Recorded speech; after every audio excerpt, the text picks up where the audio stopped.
Hi there, this is Terra Below, and this game has been set up as I have actually recorded this a few times, and there seems to be some issues all the time with doing it, so I'm doing it again.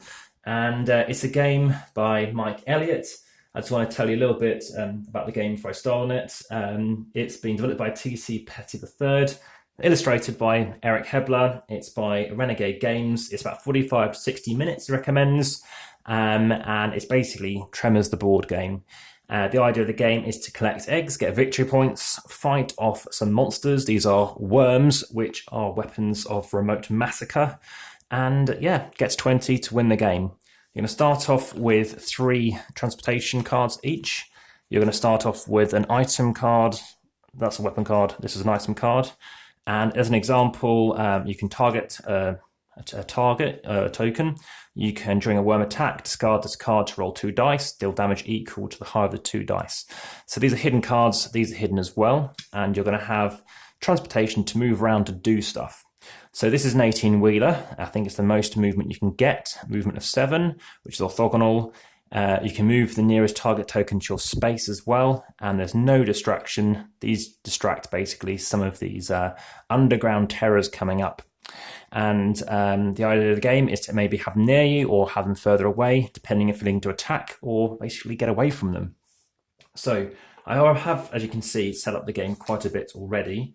The key thing to be aware of is the starting worms that have already erupted and come to kind of attack us.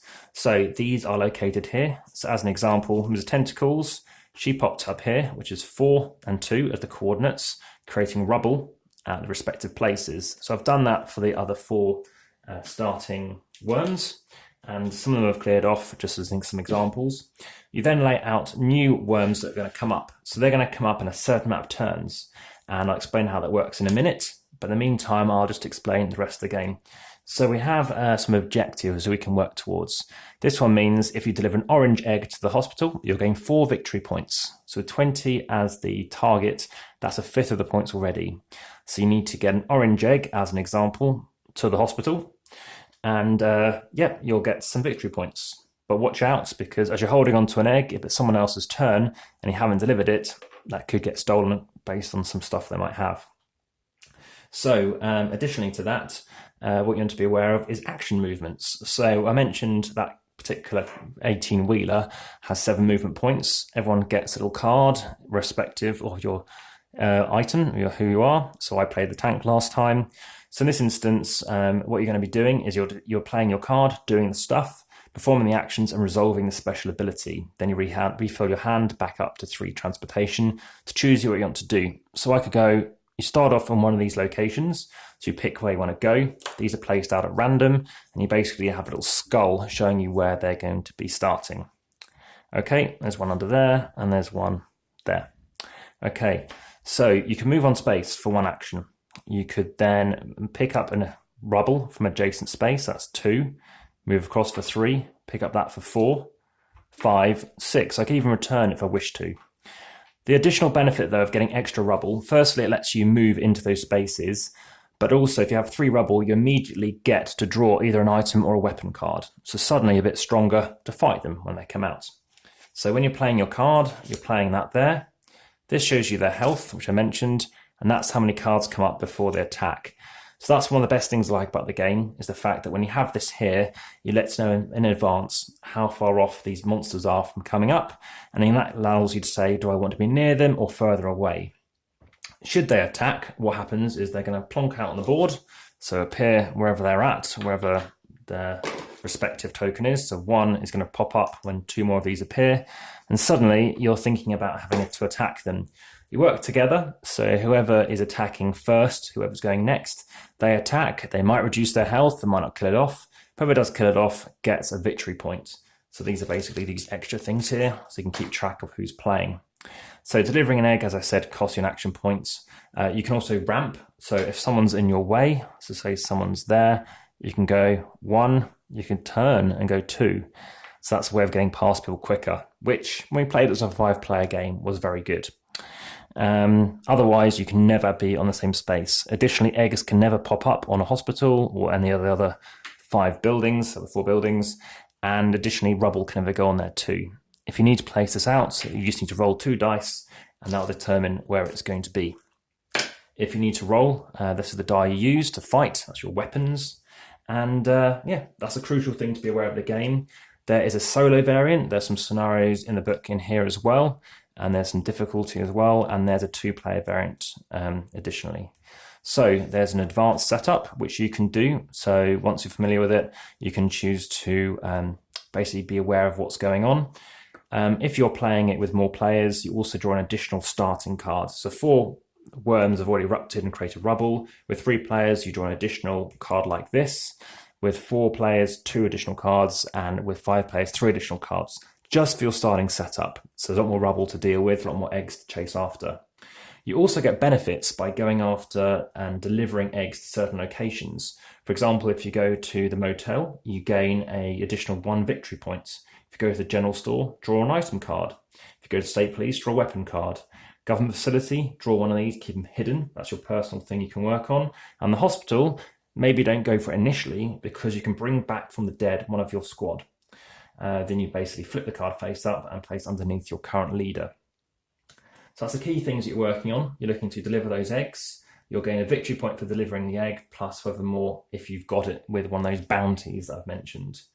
When they attack, of course, if you don't end up killing off that worm, then they will die. And then you're down to 2, which I've mentioned. And yeah, you need to be aware of all those different things when you're playing the game. So there's about quite a bit of downtime, mostly. Even though a worm could be erupting, you've got a good idea when they're going to come up. So that's a nice thing to consider. It is a light game. It's actually quite a lot of fun, more fun than I think I initially thought it would be. My initial rating was kind of like a 5 out of 5. There's one guy who's particularly into, I guess, Euro games, but all kinds of games, to be honest. And I was very critical. It's definitely not his kind of game. And I think that came across. And I think some people, found it was going on a bit too long. But 20 points felt about right. We stopped the game on about 18 in the end. But I personally think that it does have its merits. And I can see myself giving this another try. It's a game that, especially this is the key thing, knowing that you've played a certain amount of cards means you're close to getting these worms near you or far away. I once had like 3 item cards which could have done up to 25 damage if my luck was there. And that is partly the fact if you don't get the luck, you are going to, not enjoy the game too much. It is very random as well because of the distraction about where those worms are going to go. I think, especially the high player counts. You might not like the fact that, you don't feel much in terms of strategy about what you can do. But aside from that, I would give it another shot. It definitely hasn't scared me off like some other games might have done. But the crux of it is, it can be a bit random when you're working towards doing something. But worst case, get those eggs, deliver them quickly. And if you want to get something, in terms of get some points going up, just chase after and go for those specific cards at the top. So it's regarded as a merry trash or merry thrash game, and compared to a Euro, it's definitely in that category. Depends if that's for you, but hopefully this has given you a bit of an overview. It was a very quick review. It was about 15 minutes longer, but I think that was involving setting it up, which, generally speaking, that might not have interested you anyway, as I think I was quite thorough in showing how certain things are laid out. So, placing it all back in the bag, it does come with a lot of bags. I think too many, to be honest. Everything does still fit amongst everything else in there. This is the Kickstarter edition, so this game is now available in retail. And if you like Tremors, if you like the theme, if you like the fact that you move around collecting stuff, if you like objectives, this I think will appeal to you. This is this other version of the board, which is like this, and it's a pretty big board. But in terms of duration, people need to be aware of what they're doing to decrease downtime. So the bounties are fun. The colouring sometimes was putting people off because the orange and the purple, or the red and the purple, pretty similar. So that was a downside. But lots of cards just to stack together, which thankfully all kind of do fit in this bag as an example. No elastic bands though, from what I could see, which is a bit of a shame.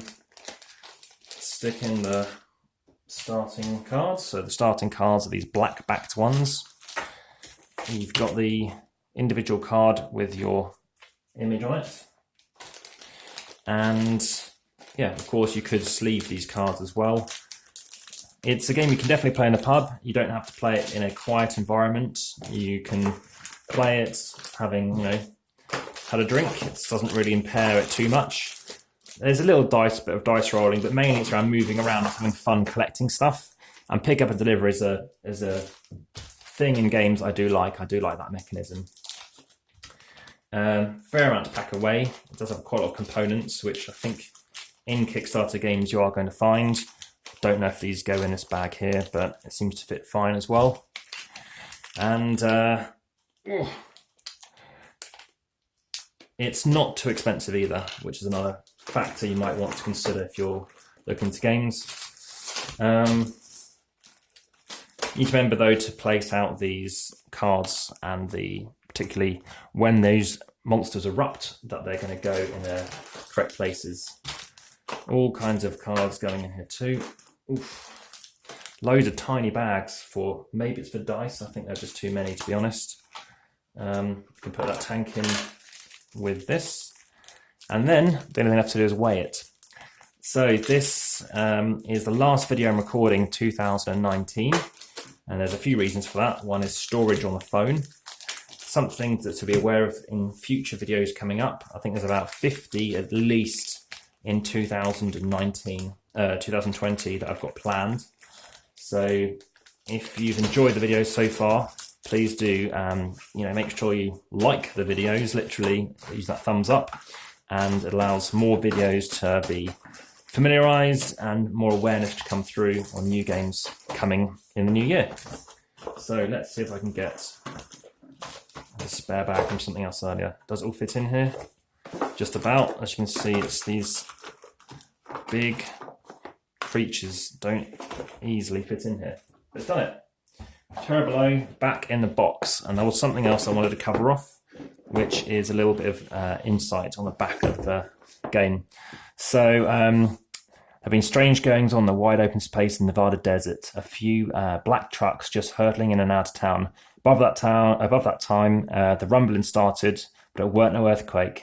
No, it was them worms burrowing through the sands. So it's a game of government experiments gone wild in the Nevada desert. The faster you move, the more vibrations you make. You're attracting the attention of the vicious worms underground. You navigate the difficult terrain, and you're looking to collect those valuable worm eggs and deliver them to the locations around the town to claim the bounties. If you're feeling lucky, collect items and weapons to go hunt them. So you balance the balancing act. Getting eggs, getting weapons, then fighting them. But yes, you want those weapons first, and I need to get the rulebook back in the box. I recommend it, like I say, at a slightly lower player count, and be aware that the strategy is all around making sure you've got weapons to fight them, so get that rubble. Right, time for the weighing. Okay, so this is, I don't know why I'm guessing, terrible at this, 1.3 kilograms, probably a bit more than that, I reckon, to 1.9.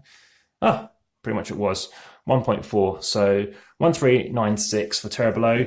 Does have a bit of weight to it, but if you like a game that is a bit silly, as long as you're prepared to go with that, it's actually quite a lot of fun.